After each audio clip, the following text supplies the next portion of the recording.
Bonjour à tous, j'espère que vous allez bien. Alors on se retrouve aujourd'hui pour parler d'un sujet important quand on débute en apiculture, c'est le modèle de ruche qu'on va utiliser. Alors vous ne savez peut-être pas encore, mais en fait il n'y a pas un type de ruche, il y a différents modèles de ruche, il y a des dizaines de modèles de ruche qui ont été créés depuis la nuit des temps.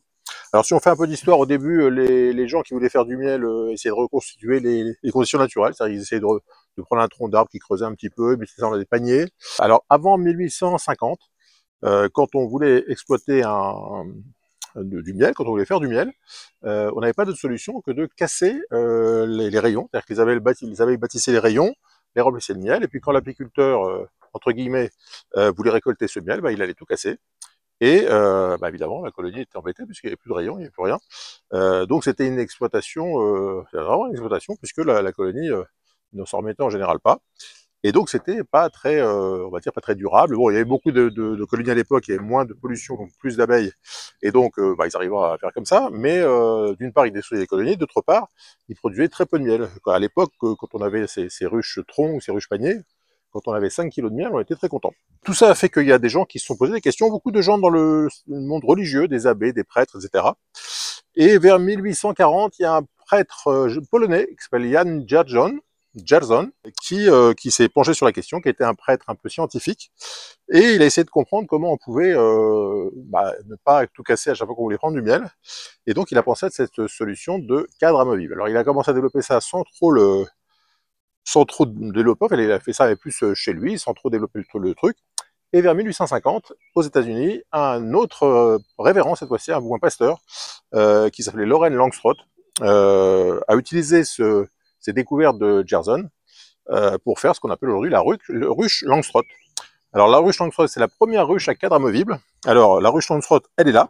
Et donc c'est la première ruche qui a été créée à l'époque.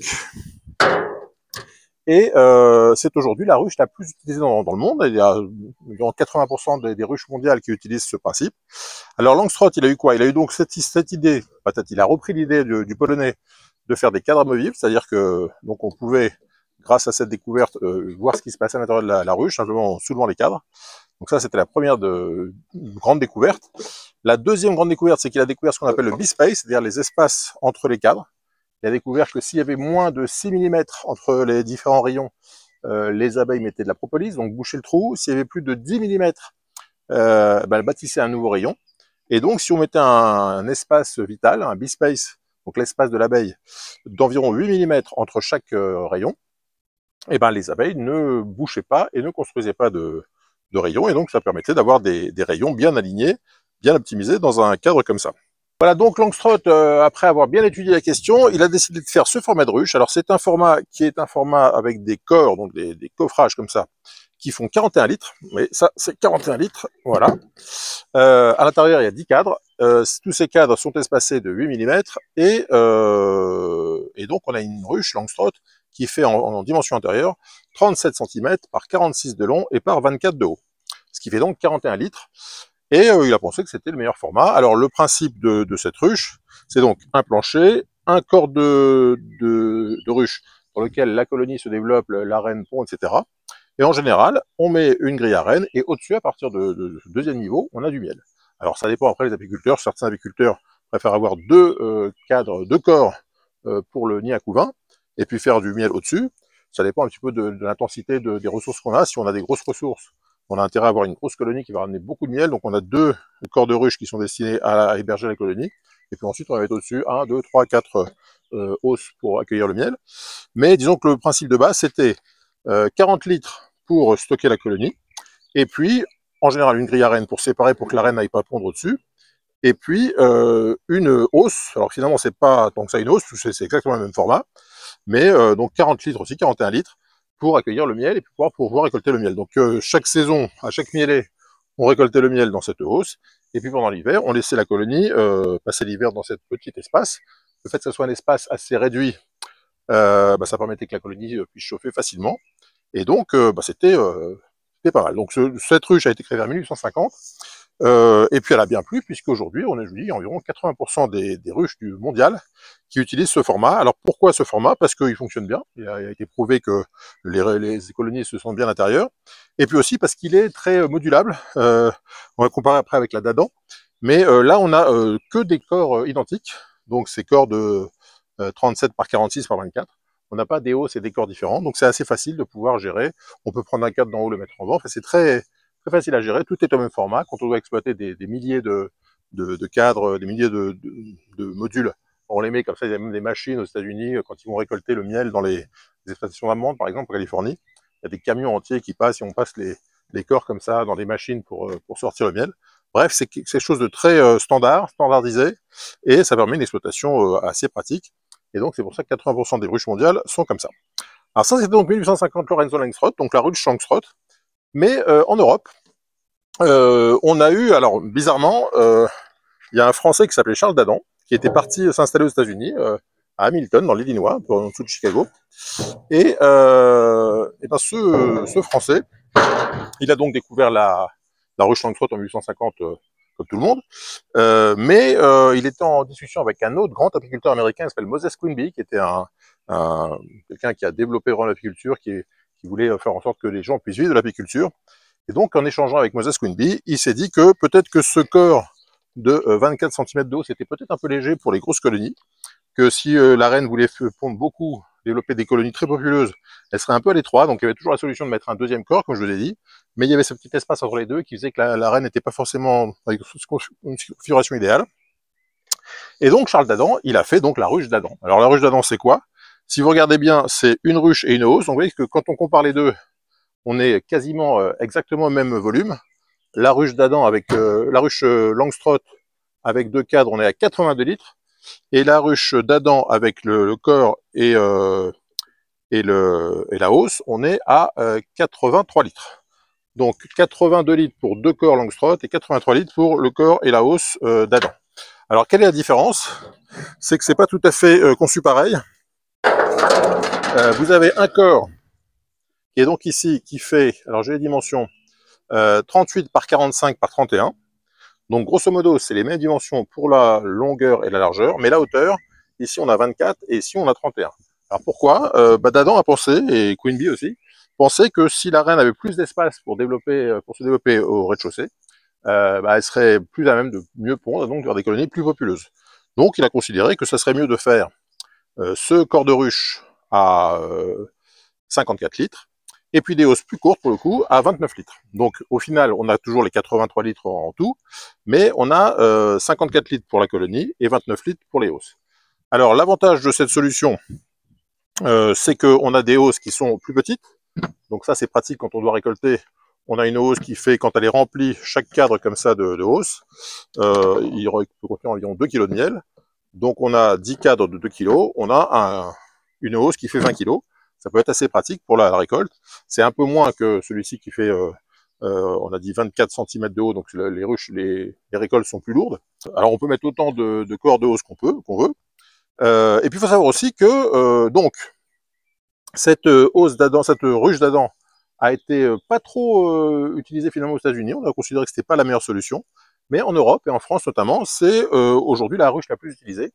En France, en Europe, pourquoi? Parce qu'on a pensé que, encore une fois, que la colonie avait plus d'espace ici pour se développer, et que on dit que la ruche d'Adam permet d'avoir des récoltes plus importantes. Donc quand on est un apiculteur amateur et qu'on a 2, 3, 4 ruches et qu'on veut avoir beaucoup de miel, ben le fait d'avoir une ruche d'Adam, c'est a priori, ça permet d'avoir plus de récoltes. Alors c'est pas toujours évident, mais en tout cas, le fait est que la ruche d'Adam s'est bien développée en Europe, et c'est aujourd'hui là qu'elle est le plus présente. Donc si on regarde le monde entier, on a 80-20 grosso modo, mais si on est en France ou en Europe, on a beaucoup plus d'Adam que de... Alors, ça dépend aussi de qui l'utilise. Les particuliers sont plutôt sur des Dadans, les pros sont plutôt sur des Langstroth, toujours pour cette histoire de modularité, parce que tous les éléments sont de la même taille, donc on n'a pas le problème de se dire est-ce que j'ai un corps, est-ce que j'ai une hausse, là tout est pareil. On peut facilement transvaser des cadres du haut vers le bas, etc. En termes de coût, ça se voit à peu près, il n'y a pas de grosse différence de prix. Alors, il faut savoir qu'en termes d'intercompatibilité, parce que parfois on a les deux modèles, et on veut pouvoir utiliser les cadres d'un côté et de l'autre. Alors, ce qui s'est passé au niveau de la ruche d'Adam, il y a deux formats. Il y a la ruche d'Adam Blatt, qui a un format donc de 38 par 45 par 31. Mais vous allez voir le problème de la ruche d'Adam Blatt, c'est que si je prends un cadre de la ruche Langstroth pour essayer de le mettre dans une d'Adam Blatt, et ben d'une part, c'est un peu trop étroit. Alors ça, celui-ci rentre à peu près. Mais non, il sert, vous voyez, je suis un peu bloqué ici. Donc il a 1 cm de trop pour rentrer comme ça. Et du coup, je peux pas mettre de choses à l'intérieur. Pareil de l'autre côté, si je veux rentrer un cadre d'Adam dans une ruche Langstroth, évidemment quand il est plus grand, le cadre déborde et donc ça va pas. Alors la compatibilité entre Dadan et Langstroth, on pourra jamais l'avoir puisque les cadres sont plus grands, ça c'est une évidence. Mais pour qu'on puisse quand même éventuellement, si on a les deux modèles, basculer des cadres d'un modèle vers l'autre, il y a un modèle, donc la Dadan Blatt c'est la plus répandue en Europe, mais il y a un modèle qui s'appelle la Dadan US. Et la Dadan US elle est un peu plus longue, du coup on peut rentrer les cadres en entier dans le... Bon, ça rentre pas du tout. Mais la Dadan US, elle est un peu plus longue, du coup, on peut rentrer ces cadres-là. Et si on a besoin de mettre, par exemple, un cadre de couvain, on a une ruche d'Adam, une ruche Langstroth qui est pleine de couvain, et puis on a besoin de mettre du couvain dans une ruche d'Adam, avec une Dadan US, on peut récupérer un cadre, le mettre à l'intérieur, et ça marche. Alors, il y a un petit espace en dessous, mais c'est pas très gênant parce qu'éventuellement, les abeilles peuvent faire du couvain mâle sous ce cadre-là. Et donc, avoir une Dadan US, ça permet de, si on a les deux formats, de passer des cadres de Langstroth qu'on a vers les Dadan US. Donc si vous avez l'intention de faire les deux, parce que parfois on a envie d'avoir les deux, plutôt que de prendre de la Dadan Blatt, prenez de la Dadan US qui permettra donc de mettre ces cadres à l'intérieur. Donc voilà pour les deux formats principaux, qui sont Dadan et Langstroth. Ensuite, il y a un troisième modèle, alors qui est beaucoup moins utilisé. Hein, on va parler de la ruche Varé.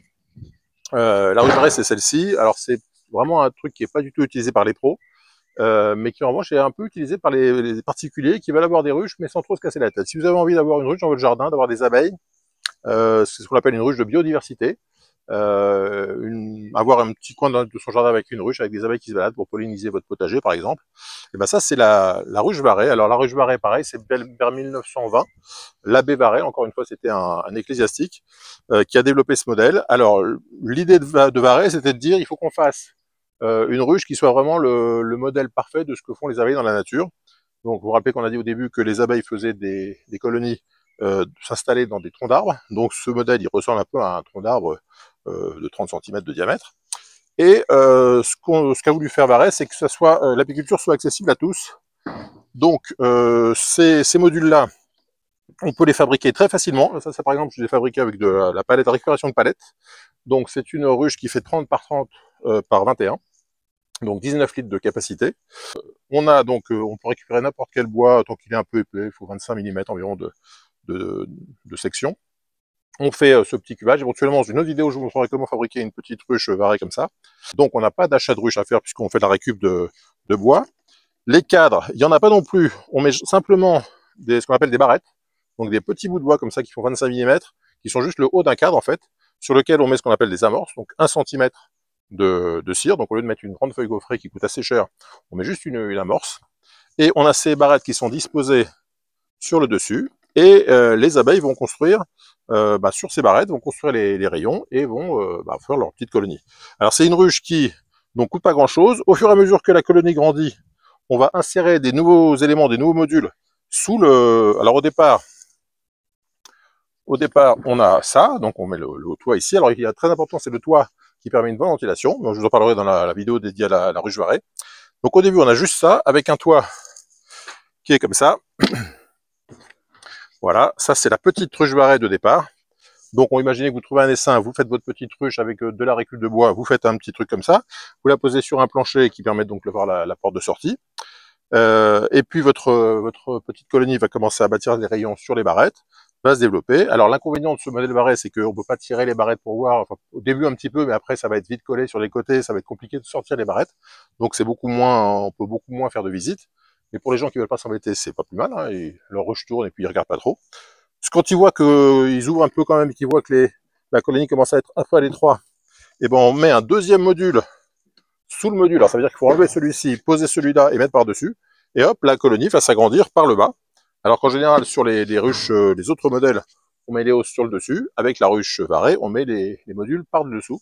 Et les abeilles vont continuer à construire leur colonie au fur et à mesure. Alors, inconvénient de cette ruche Varé, c'est que quand on veut récolter du miel, là, c'est pas comme avec les autres, on prend un cadre, on met dans un extracteur et on extrait, puis on récupère les cadres. Et là, il faut faire ce qu'on appelle du pressage. On va prendre les cadres, les presser, donc on perd... Chaque année, les abeilles doivent rebâtir leurs rayons. Alors c'est pour ça qu'on a beaucoup moins de production. Si on a 4-5 kg de miel avec une ruche varée, on est content. Mais quand on a une ruche varée, c'est pas tellement pour faire du miel, c'est surtout pour avoir des abeilles, pour avoir la biodiversité chez soi. Et bon, si on a un peu de miel, bah, tant mieux, mais c'est pas vraiment le but. Donc la ruche varée, l'autre avantage aussi, c'est qu'on s'en occupe très peu. Il y a eu des calculs qui ont été faits, c'est qu'en général, une ruche comme ça, c'est environ 12 heures d'entretien par an, hein, pour faire les contrôles, pour faire tout ce qui est vérifier les essaimages, éventuellement mettre des lanières anti-varroa, etc. Là, comme il y a très peu d'entretien, c'est une ruche où on passe environ 4 heures par an. Donc, si vous avez envie d'avoir juste un peu d'abeilles dans votre coin, parce que vous trouvez qu'il n'y a plus assez d'abeilles, et ben vous fabriquez une petite ruche comme ça, vous pouvez acheter une petite ruche varée, et bah, vous avez des abeilles sans trop vous en occuper, et un peu de miel éventuellement, si tout va bien. Donc voilà ces trois modèles. Je remets le module varé ici. Donc je récapitule. La ruche d'Adam, c'est la plus utilisée en Europe. C'est celle que, alors si vous décidez d'aller dans un rucher école, ce que je vous recommande, bah, la majorité des gens que vous verrez auront des ruches d'Adam. Donc c'est pratique d'avoir ça parce que tout le monde l'a. Si vous avez besoin de faire des échanges, si vous avez besoin quand vous allez acheter des essaims sur cadre, en général c'est des essaims sur cadre d'Adam. Donc voilà. Donc c'est la plus répandue. Ça tout fonctionne très bien.